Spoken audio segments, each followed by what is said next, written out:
Hey, I'm Frank from Domination Lacrosse. Today I'm going to show you how to use our complete training system.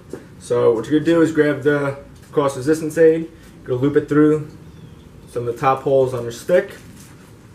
So here, here. You're then going to pull these back, strap them on, like so.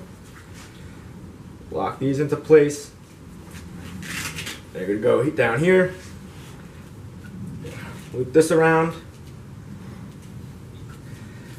Then from there you have a couple different options. You pick your resistance, lock it right onto here. So we'll go with the 10-pound resistance.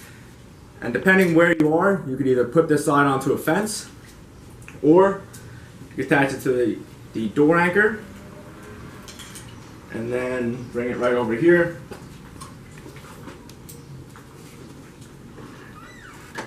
Right through here. Close the door and get your workout in here.